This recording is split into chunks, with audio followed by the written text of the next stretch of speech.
Well, we can guess what the next cover story at Maclean's magazine is going to be. Omar Khadr, the convicted murderer and war criminal, is engaged to be married.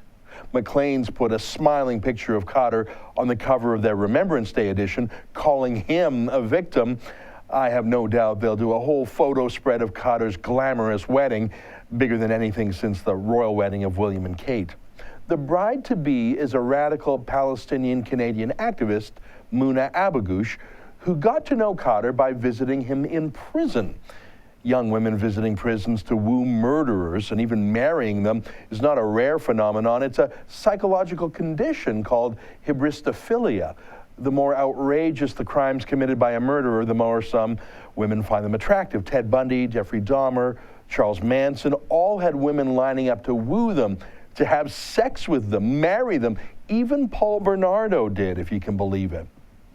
Journals like Psychology Today write about this from time to time. They explain it in that some women want to transform the criminal, to heal them. Other women do it for narcissism and celebrity. I'm no psychologist, but I don't think that's the reason why Abagoush wants to marry Khadr. I think she's a fellow traveler, a radical Muslim activist, anti-Israel activist. I think she really wants a teammate in her political war against the West and Canada and America and the Jews and the Jewish state. He's perfect for her, and she's perfect for him. Yeah, it's partly celebrity and narcissism. I mean, there are hundreds of young Palestinian activists in Canada raging against Jews in Canada and Israel and the West every day on Facebook and in mosques and on university campuses. But who amongst them can claim to be the bride of someone who actually joined al-Qaeda, murdered a U.S. soldier, lived the jihadi dream, and is free to talk about it?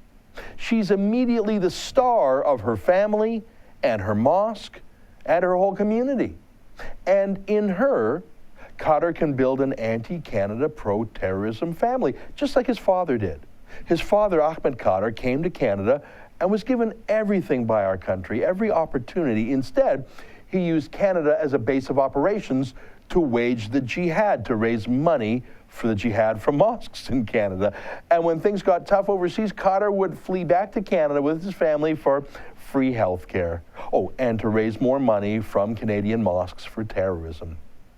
Ahmed Khadr, Omar's father, was killed by Pakistani anti-terrorism police, but Omar Khadr lives on, as will the Khadr name and family line. They openly boast about being the Canadian first family of al-Qaeda. We are an al-Qaeda family now. We had connections to al-Qaeda. They openly support terrorism. And we believe that dying by the hand of your enemy because you believe in because you're doing it in the way of God, of Allah, that it's the best way to die. But they're stupid. They're not media savvy. They're too candid. The press never warmed to them. The opposite with Omar Khadr, the smartest one in the family. The media love him. They turn him into a celebrity, almost never mention his war crimes convictions, and if they do, they immediately say, well, they were trumped up, despite Khadr's own meticulous confession and conviction. Omar Khadr will now continue what his father started, but much more powerfully. His father merely raised money for violent terrorists.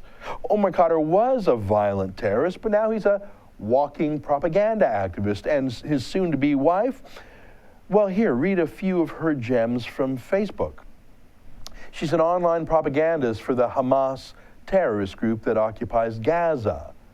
She has perfected the Islamist whine that Canada is Islamophobic. She gets annoyed when people point out her pro-Hamas, pro-terrorist comments and says criticizing Israel and supporting the Hamas terrorist group is not racism. It's endless. She is a radical activist, and naturally she is up to her eyeballs in welcoming Syrian migrants to Canada. Can you imagine the political poison she's sharing with them, the indoctrination of these new migrants? That's the kind of organizer that Omar Khadr is marrying. He's marrying a campaign manager. Look at her online footprint, supporting radical Muslim groups like ICNA. Those are the folks behind the lawsuit to wear a niqab in Canadian citizenship court. She likes the Palestine Solidarity Network, the Muslim Students Association of U of A. Of course she does. And of course she supports Justin Trudeau. What's my point? Muna Abu-Ghosh is not a terrorist. She hasn't done anything illegal, but she cheers for terrorists, she promotes them, she propagandizes for them. She's a full-tilt activist who just got herself her very own living, breathing terrorist murderer.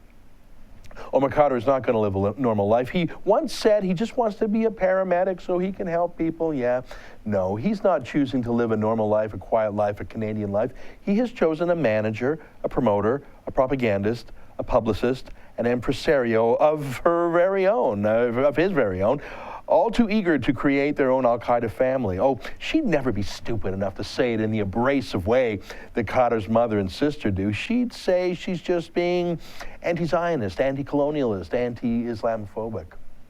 She's going to be the P.T. Barnum in the Omar Khadr circus, and she'll be the mother of his children, another generation taught to hate. Omar Khadr has never renounced al-Qaeda, by the way. He has never renounced the murder of Christopher Speer. He has never renounced the jihad. He has never renounced what his father did. He has never renounced his father's terrorism. He's clever that way, and his new bride is the perfect fit for him.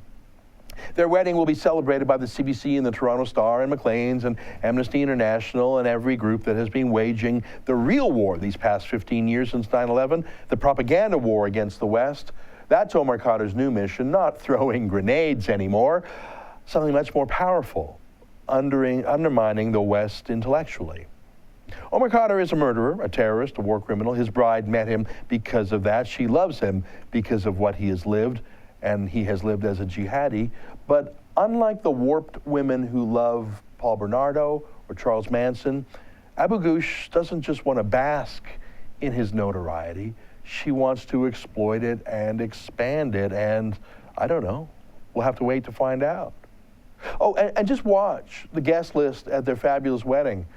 I predict you'll see Canadian reporters, lawyers, maybe even judges and politicians, all too happy to help this new family. For the Rebel.media, I'm Ezra Levant. Thanks for watching. Click here to never miss a Rebel update. Want even more of the Rebel? Well, click here to become a premium member.